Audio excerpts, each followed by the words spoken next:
विकलित जो हमारे अनुमान थे, जो कि उनसे बहुत पहले हैं। मेरा अनुमान यहाँ पे था कि अक्टूबर नवंबर में होगा पेपर, मगर इन्होंने 23 जून से 6 जुलाई के बीच में दिया है। और सेकंड ग्रेड का मेरा अनुमान दिसंबर के आसपास का था, जो इन्होंने सितंबर अक्टूबर दिया है। और कॉलेज का अनुमान भी मेरा जनवरी फरवरी का था, जो इन्होंने दिसंबर के आसपास दिया इस साल। मतलब 2025 में तीनों परीक्षाएं हैं। चूंकि अनुमान होते हैं जो केवल इसलिए लगाए जाते हैं ताकि आप निर्णय लेने में सक्षम रहें। बाकी उनके पीछे कोई ऐसा पुख्ता कुछ स्रोत होते नहीं है, क्योंकि ये चीजें गवर्नमेंट को भी एक लेवल पे पता नहीं होती पहले। अब डेट दे दी है तो हमें इसको स्वीकार करनी चाहिए। और आज मेरा जो ये वीडियो है उसमें मैं 2-3 बिंदुओं पे बात करूंगा कि डेट को लेके आपको क्या करना है, आगे निर्णय क्या लेने हैं। ठीक है, तो सबसे पहला पॉइंट आप ये ध्यान रखना, आप परीक्षा की यही तिथि मान के चले।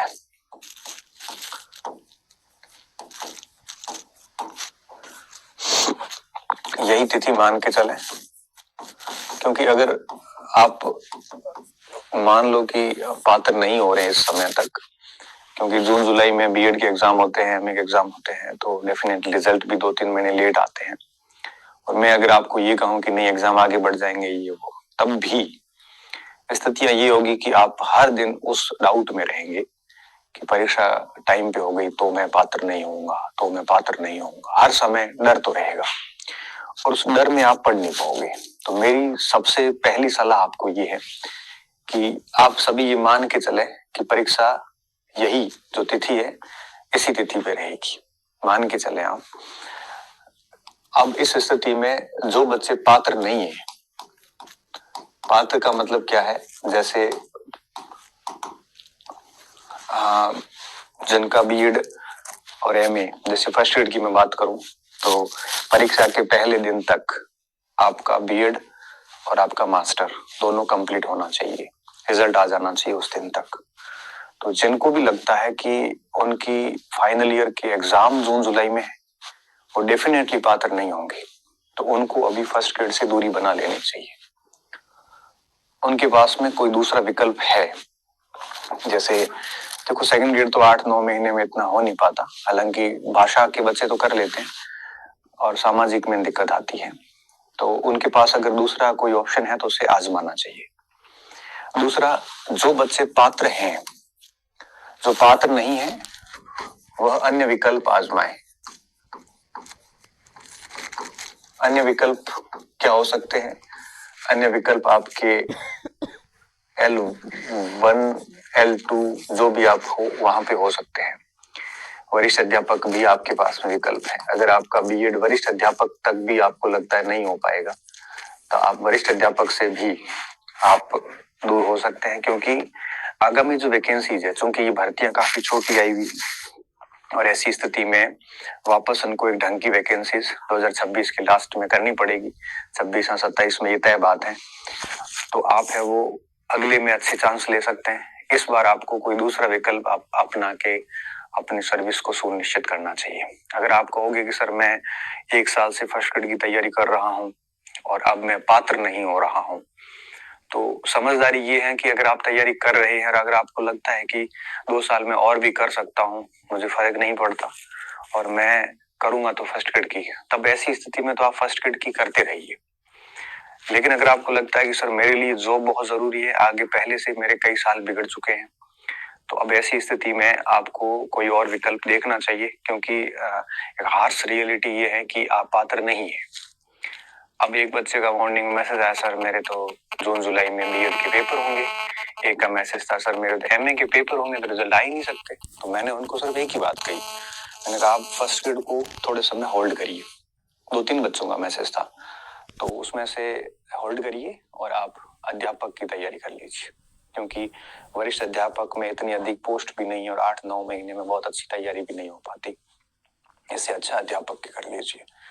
तो मैंने तीनों को एक ही रिस्पॉन्स किया। तो उनमें से एक बच्चे का वापस मैसेज आया कि सर मैं तो केवल फर्स्ट ग्रेड पर ही फोकस हूँ, मुझे अध्यापक की तो मेरे से नहीं हो पाएगी। मैं साइंस का हूँ और साइंस से मैं हिस्ट्री में आया हूँ, तो अब मैं वापस साइंस नहीं पढ़ पाऊंगा। तो फिर मैंने कहा 2 ऑप्शन हमारे पास और है। ऑप्शन ये है कि आप सब्जेक्ट पढ़ते रहें और फर्स्ट ग्रेड के साथ में आप कॉलेज लेक्चर की तैयारी कर लो। ठीक है, फर्स्ट ग्रेड में पात्र नहीं होंगे लेकिन एपी में हो जाएंगे, बढ़िया तरीके से सब्जेक्ट कंटिन्यू रहेगा और इसमें हो जाता है तो बढ़िया, नहीं तो वापस फर्स्ट ग्रेड आएगी, वापस आपकी केवी की भर्ती आएगी, आपकी EMRS की आएगी, तो उसी पे बने रहे और तो कोई ऑप्शन नहीं है आपके पास में। आप अध्यापक का नहीं करना चाहते, सेकंड ग्रेड का मेरे से होगा नहीं क्योंकि मैं साइंस स्ट्रीम से हूँ, साइंस मैंने इतना पढ़ा नहीं पहले कभी, तो अभी 4-5 महीने में हो भी नहीं पाएगा, तो मैं अब हिस्ट्री पे रहना चाहता हूँ। तब मैंने एक ही बात कही कि आप कंटिन्यू हिस्ट्री पे बने रहें और दिसंबर के प्रोफेसर को फोकस करें। 1 साल पूरा पड़ा है और 1 साल में प्रोफेसर आराम से किया जा सकता है। अगर आप 1 साल से कर रहे हैं, अच्छे से कर रहे हैं, तो फिर आगे 1 साल में किया जा सकता है, क्योंकि प्रोफेसर और फर्स्ट ग्रेड के सिलेबस में बहुत अधिक अंतर नहीं है, 20-30% का ही अंतर है। और आप शिद्दत से करेंगे तो प्रोफेसर में मान लो सिलेक्शन नहीं भी हुआ ना, तब भी आपका विषय इतना अच्छा हो जाएगा कि आप आगामी जब भी कोई फर्स्ट ग्रेड की ठीक वैकेंसी आएगी, आप सीधे राजपत्रित अधिकारी बनने के योग्य हो जाएंगे, काबिल हो जाएंगे। तो मैंने कहा आप उस पर रहिए। और उसमें से एक बच्चे ने ये कहा कि भाई मैं सर आप L2 की तरफ चला जाता हूँ और इस साल में L2 की कर लूंगा बढ़िया, और अगले साल फिर वापस L2 में हो जाने के बाद में फिर फर्स्ट ग्रेड पे लग जाएंगे, हिस्ट्री पढ़ी भी काम आ जाएगी। तो ये मैं उदाहरण इसलिए दे रहा हूँ, इसमें आप सभी के काम की चीजें हो जाती है।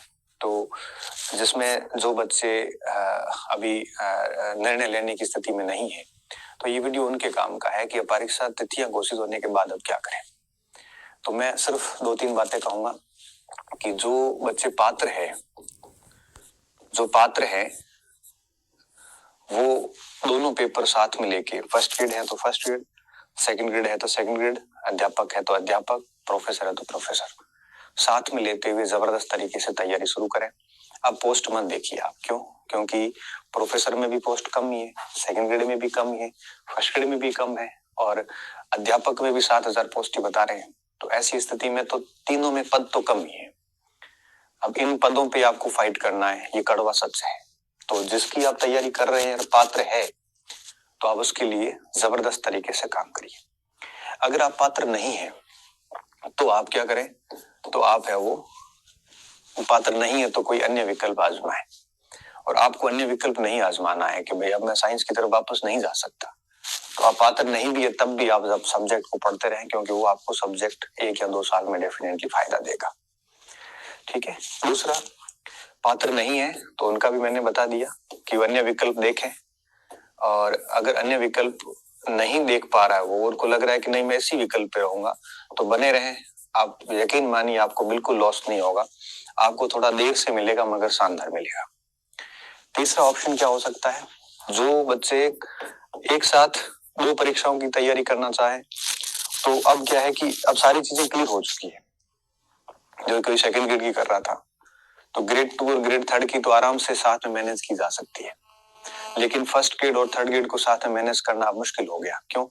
क्योंकि फर्स्ट ग्रेड जो है वो आपके जून में हो जाएगी और थर्ड ग्रेड को साइकिल के अनुसार देखोगे तो जनवरी फरवरी नंबर आ रहा है उसका अगले साल मेंस का।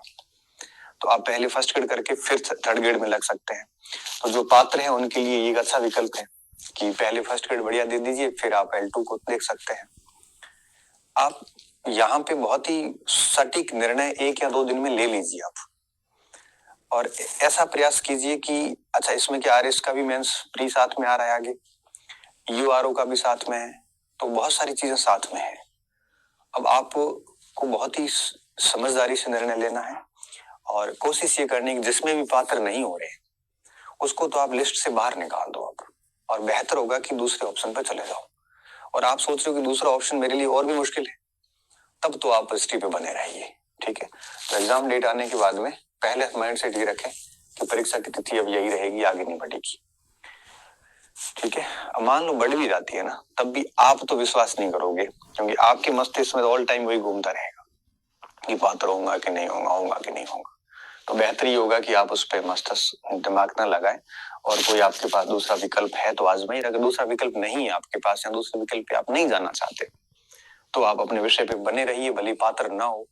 आप प्रोफेसर में पात्र हो जाएंगे तब तक तो ही जाएंगे, और डेफिनेटली आगे आप जब भी भर्तियां आएगी तो उस विषय को जो आपने कंटिन्यू आप पढ़ते आ रहे हैं वो विषय आपको डेफिनेटली निराश नहीं करेगा, आपको अच्छा लगेगा, आपका निर्णय आपको अच्छा लगेगा और आप पढ़ते रहिए। ठीक है, सीट डेफिनेटली कम है, तो तय बात है कि अभी कम आई है तो आगे बड़ी भर्ती निकालेगी। जनरली गवर्नमेंट की एक रहती पॉलिसी, बड़ी गंदी पॉलिसी है कि पहले कम कम भर्ती करो, चाहे चुनाव साल आएगा तब बड़े धमाके करो। तो बड़े धमाकों के चक्कर में अभी भर्तियां छोटी कर देते हैं और बाद में बड़े धमाकों का क्या करें, 4-4 साल हमारे बर्बाद हो जाते हैं, उसका क्या। अब बड़े धमाकों के कारण आप सीट को कम कम करते हो, बाद में बड़े कर दो, ये जनता सब समझते हैं, बच्चे सब समझते हैं। तो ये पॉलिसी अच्छी नहीं है। मगर अगर ये है कि अगर आप 50-50, 60-60 पदों में भर्ती निकालते हैं तो फिर हर साल निकालो। फिर अगर हर साल निकलती है तो फिर भी ठीक है, नहीं तो 5-5 साल में, 4-4 साल में भर्ती आती है, उसमें भी इतने कम आते हैं, उसमें भी एक साथ सारे पद आ जाते हैं, तो कंफ्यूजन तो लाजमी है। ठीक है, तो यहाँ पे समझदारी से निर्णय लेना। मैंने बात बता दी आपको कि जो पात्र नहीं है उसको क्या करना है, क्योंकि अब यूनिवर्सिटी कब परीक्षा करवाती है, यूनिवर्सिटी कब रिजल्ट जारी करती है, इनका कोई किसी को आइडिया नहीं है। जून जुलाई में पेपर होते हैं तो नवंबर में रिजल्ट आते हैं कई बार, और पेपर जून जुलाई में होते हैं, वो जून जुलाई में होते हैं, वो पेपर ही कई बार सितंबर अक्टूबर में चले जाते हैं। तो ऐसी स्थिति में जो पात्र नहीं है या जिनको लग रहा है कि मैं नहीं हो पाऊंगा, उसको अन्य विकल्प पे जाना बेहतर रहेगा। ठीक है, यही बात थी मेरी।